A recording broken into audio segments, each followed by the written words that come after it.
Story 1.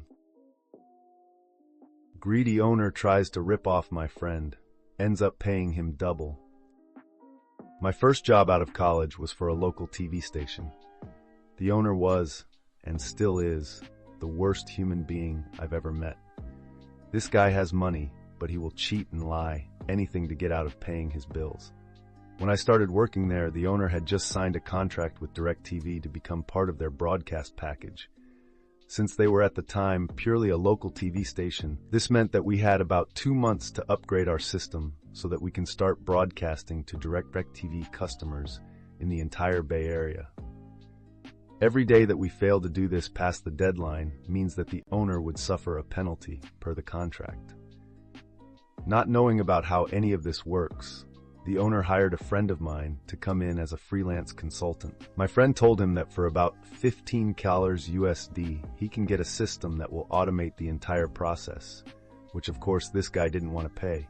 He tasked my friend with finding a cheaper way, around half, and to pay for all the hardware up front and get reimbursed later. Knowing what a piece of shit this guy is, I warned my friend not to front the money because he wouldn't get paid back. The guy just smiled and said, "Watch me." So he made it work. We went live on schedule, and the owner was happy. Then my friend went in and presented the guy with the bill. Immediately, the usual excuses starts. "Oh, I'm a little short this month, can I pay you later," etc., etc. Then my friend pull out the trump card. Not only did my friend threaten to take all the equipments back and takes the station off the air, he reveals that in order to get the uplink working for cheap, someone had to come in every day and code the broadcast manually. It's not a terribly complicated procedure, takes less than 5 mins, but of course no one else at the station knows how to do it but him. So either the owner can pay him what he's owed, plus a $2,000 a month consulting fee, or the station goes dark and he starts paying the penalty to DirecTV. The fucker paid fast. So instead of $15, he ended up shelling out more than double that amount as my friend lapped up his $2 month fee for close to a year before he felt bad and finally teach someone there how to do it. Moral of the story, only thinking about short-term gain will always cost you more in the long run. Wow. Okay, so let's unpack this story. First off, working for a local TV station sounds like a pretty cool gig right out of college. But wow, dealing with an owner like that must have been rough. Imagine having to upgrade your whole system with just 2 months' notice. That's a lot of pressure. The owner sounds like one of those classic money-hungry types who would do anything to save a buck. Cheat, lie, you name it. I mean, hiring someone, asking them to front the money, and then trying to dodge the bill, that's pretty low. But then there's your friend who steps in as the hero of the story. He knew what he was getting into and stood his ground. I thought it was genius how he not only got the system up and running, but also had a backup plan to ensure he got paid. Threatening to take the gear back and revealing that he's the only one who knows how to operate it daily was a solid move. Don't you just love it when the bad guy gets outplayed? Your friend getting a $2 month fee was a sweet twist. Viewers, what do you think? Would you be able to handle a boss like that? And do you think your friend did the right thing? Let me know in the comments. Story 2. Naval officer didn't want to live with enlisted, gets fired. So this happened about 1.5 years ago, but I recently heard the news on how far my revenge went. I was a Navy enlisted service member and was stationed in Yokosuka, Japan for a few years before I got transferred back stateside. I worked in the main hospital that cared for service members and their beneficiaries. It's a small hospital, so everyone knows everyone. Shortly after I left, I caught wind of a new physician officer working in the radiology department. My friends would say he's horrible to work with, but that's nothing new. However, someone saw him print a letter, and he left it on his desk and took a picture of it and sent it to me. He's requesting to move from enlisted housing to officer. Edit. Found out it's not a private letter. He did actually send it to housing, and most of housing is ran by enlisted members. For context, military housing is available for those who are married, have a family, or are qualified based on their rank and depending on the military base itself. Typically, officer housing is much nicer than the enlisted. In Yokosuka, housing is basically the same all around because it's overseas. But most of the housing are apartments, and each apartment complex is called a tower. Example, Fuji Tower. There are 9 towers, and 2 are for officers, since enlisted members outnumber officers by a lot. Now, one thing about the military, shit happens. When getting stationed, it is the active duty member's responsibility to either apply for housing on or off base before arriving, depending on what is allowed. If there is limited space and you don't apply for housing on time, then you get put where there is space. So our new officer got placed in an enlisted tower. Mind you, enlisted members have families of their own, and other officers have been placed in enlisted housing before without an issue. Here are some quotes in his letter. And yes, this guy has a PhD. I have many valid objections to living in a building of almost all enlisted, and even many lower enlisted being an officer.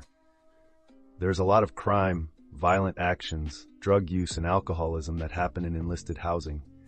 There are also sexual assaults and other perverts. I have a good-looking family, a wife and 2 daughters aged 3 and 4. They are prime targets to be victims for these enlisted deviant activities. My family should be safe in housing that is with officers. Officers are much more respectable, and these types of deviant activities are incredibly rare compared to the deviant activities of enlisted being commonplace. Other officer families will not want to visit us because our family lives on enlisted housing. My children need to make friends with other officer children. My wife needs to make friends with other officers' wives. I need to make friends with other officers. Forcing an officer to live in a large apartment building with almost all enlisted is unethical. You get the idea. So this guy basically looks down on all enlisted service members, assuming every single one are drug users, perverts, pedos, criminals, etc. The kicker? He was an enlisted army member before going to officer school. In civilian terms, think of a manager that discriminates and calls all of his subordinates criminals, violent, alcoholics, pervs, drug users, etc., based on your job position. Forgetting that some have a family and, maybe aren't any of those things. And he not only have the authority to ruin your work life, he can ruin your personal life, deny days off, make you stay late, write you up if he doesn't like you and not letting you promote. Safe to say, everyone was pissed, and I have nothing to lose. I was separating soon and figure I'd have some fun before I get out. I created a burner Facebook account and posted the letter and the officer's picture on a popular military enlisted group page. Within 2 days, it spread like wildfire. But I wasn't done yet. The military has something called challenge coins. Think of trading cards but custom coins that come in many shapes and sizes. I designed one with his face and a big middle finger in the back. On top of that, I designed stickers to show how proud us deviants are. Other coin designs came from other people as well, but so far I think mine was more popular. I sold over 70 coins to the initial person who originally sent me the picture at a huge discounted price so she can sell them for a profit for herself. So the officer's face is everywhere because most people keep their coins displayed on their desk. No matter where the officer went at work, he would see his face on someone's desk. And since it didn't have his name on the coin, can't officially say it's him. I sold more stateside, and even some got sent to Europe. I made about $3,000 overall, which was nice. The story even got featured on the online naval newspaper and on 2 popular YouTube channels. And if you're military, you know the only time big military care is when it's too big to sweep under the rug. This story got the officer sent up to captain's mast, which is like Navy court. He tried to say his wife was the one that wrote the letter, but no one is buying it because her writing style is way worse. She even tried to take the fall, but no one believed her. They both ended up deleting all social media. Due to this, he got served 3 UCMJ articles, which basically are his offenses. But there's more. When you're in the military, you have a deadline on how long you can be a certain rank. If you don't pick up, then you're kicked out. And because he's new and got served UCMJ articles, he won't be up for promotion and therefore was involuntarily separated. Also, the officer program he went through pays for his PhD. When the military pays for your PhD, you have to serve 10 years to pay them back. If you don't complete 10 years, You have to pay the military back with money instead of time. So he lost his job and now has to pay back the military for his PhD. And since it takes a while for the paperwork to have him and his family sent back stateside, you can bet he socially suffered because no one worked with him. Hey everyone, welcome back to the channel. Today, I've got a wild story to react to, and it's all about some serious military drama that took place over in Yokosuka, Japan. So grab your popcorn because this one's a roller coaster. Alright, so to set the stage, we have a Navy service member who hears about this new officer in radiology. Let's call him Dr. Entitled. This guy writes a letter basically saying he doesn't want to live in enlisted housing because, wait for it, he thinks all enlisted folks are criminals, drug users, and perverts. Yeah, you heard that right. He even says his family, his good-looking family, shouldn't be exposed to these people. Unreal, right? And to top it all off, this guy was an enlisted member before he became an officer. Talk about forgetting where you came from. So, our storyteller creates a burner Facebook account and shares this ridiculous letter with a popular military enlisted group. The letter and Dr. Entitled's picture go viral. But here's where it gets even crazier. Challenge coins and stickers get made with his face and a big middle finger on them. These coins make their way around, even to Europe.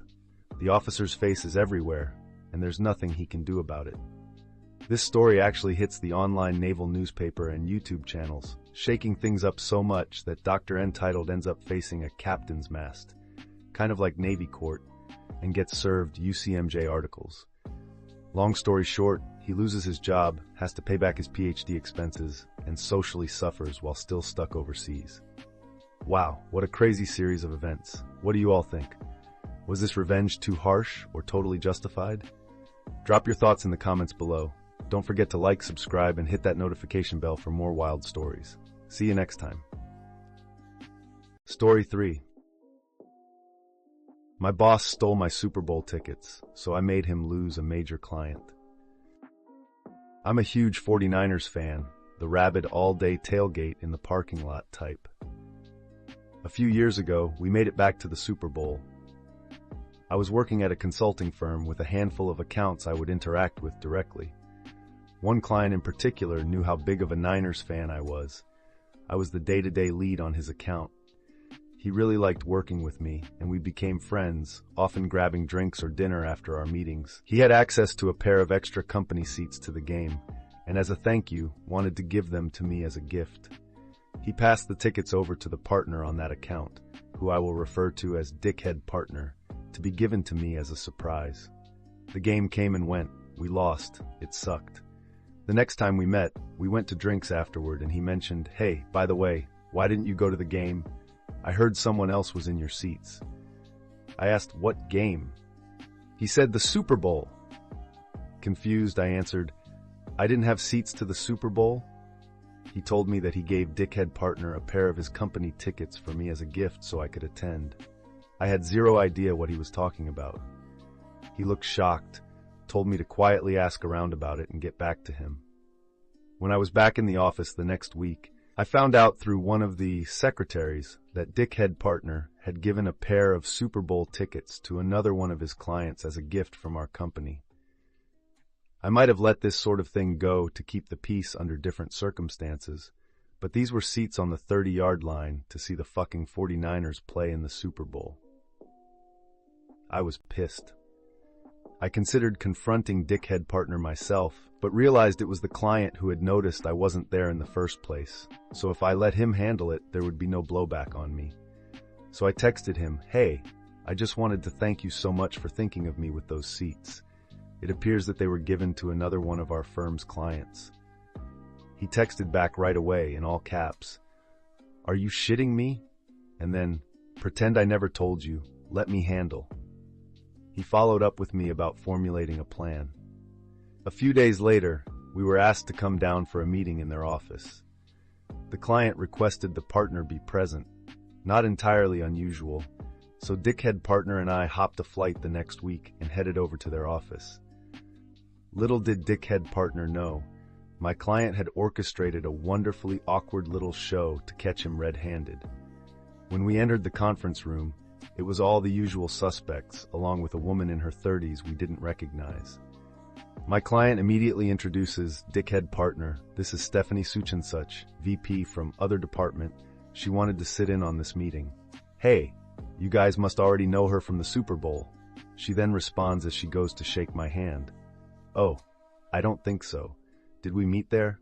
I'm sorry if I forgot. Client responds, geez, Steph, how much did you have to drink? They were sitting right next to you. Client looks at me and I say, sorry, I wasn't there. Are you thinking of someone else? At this point, dickhead partner is looking visibly uncomfortable, probably trying to come up with an excuse. He starts in with an, when Stephanie says over him, no, so-and-so, from other company, were in the other seats. By the way, I was wondering why we gave company seats to those guys. Is there a project we're working with them on that I don't know about? Obviously not. They were in completely different industries. It would be like Coca-Cola partnering with John Deere. Dickhead partner lets out an again, and the client immediately speaks over him asking, dickhead partner, I gave you those tickets for OP? At this point, dickhead partner is turning bright red. He responds, well, he wasn't able to make it, so he must have given the seats away to someone else, and turns to me looking for me to cover for him. Client smirks at me. I respond, what are you talking about? Client, you gave me tickets to the Super Bowl. Client suddenly raises his voice. Dickhead partner, those tickets were a personal thank you gift from me to O. Did you give them away to someone else? Was it another client? Dickhead partner butts in with, maybe something got mixed up in the office? Client went quiet for what probably seemed like an eternity to dickhead partner. He then looked down, grabbed his portfolio and iPad, put them into his briefcase, and said, I think this meeting is over. It seems as if I owe you a thank you gift. Let's go to lunch. Stephanie, you're welcome to join. Dickhead partner, I need to evaluate our relationship. Please go back home and expect to hear from us next week. Dickhead partner suggests he would like to join, presumably to do damage control, and Stephanie sternly tells him, I don't think that's a good idea, and asks the front desk to see dickhead partner out. As soon as he is in the elevator, we all break out laughing hysterically. Stephanie wasn't really a VP, just an employee at the company who client had drafted into helping with his pre-planned meeting skit. But she did end up coming to lunch with us and was a fellow Niners fan and total blast to hang out with. On our way to the restaurant, I got a desperate text from dickhead partner saying I needed to cover for the firm and that we could discuss things when I got back. I replied, yes, we need to talk, but I'll see what I can do. Client told me to wait a couple hours and then respond to him. 1. To expect invoices for the resale value of the Super Bowl tickets. Resale is way above face value. It was over $10. As well as our lunch. He picked a pricey spot and made a big show of overspending, and that he expected them to be paid immediately. 2. Expected I be given a direct apology. Expected a written apology to his company for what he considered theft. And 4. He will only interact with me or another one of our firm's partners, never dickhead partner. This whole thing caused a stir with the other partners, and I actually came off looking great because it appeared that I had made a good faith effort to save the client for the firm despite being the victim in this situation. The client would transfer to another partner, which meant dickhead partner lost his profit share on any work with them. Oh, and the other partners in the firm made dickhead partner pay the invoices back out of his salary. In retrospect, I really have no idea what the hell the guy was thinking. Did he seriously believe the client would just not notice me, not thanking him for Super Bowl tickets? Anyway, the well was kind of poisoned for me there long term because dickhead partner wasn't going anywhere. I left the firm a few months later for a much better position. Client ultimately terminated their relationship with that firm a year later. He actually now works with a good friend of mine at a competing firm. I'm still pissed I missed out on the Super Bowl even though we lost, hoping we make it back this year so I can finally go to one in person. Go Niners! Alright, so here's a wild story about workplace politics, Niners fandom, and a huge screw-up involving Super Bowl tickets. Let's break it down. So our main guy here, a big 49ers fan, almost got the dream of attending the Super Bowl, but his seemingly shady partner, who we're calling Dickhead Partner, handed those prime tickets to another client instead. Can you imagine the excitement of expecting Super Bowl seats and then the disappointment of finding out why you didn't get them? It's clear that the client who gave him the tickets was just as outraged to learn they were never received. I mean, sending a furious all-caps text like, "Are you shitting me?" totally shows how infuriated he was. The best part, though, has to be the confrontation. Imagine sitting in a meeting and just dropping the bombshell. "Dickhead Partner, I gave you those tickets for OPE." The staged act with Stephanie must have been so awkward, and you can almost feel the tension right through the screen. By the way, wasn't that clever? Having Stephanie play her part to catch the guy red-handed? For everyone watching, what would you have done in this situation? Let me know in the comments if you think they handled it the right way, or if you'd take a different approach. Also, let's rally for our Niners. Hopefully, we get back to the Super Bowl soon, and our guy here gets his well-deserved chance to cheer them on in person. Go Niners!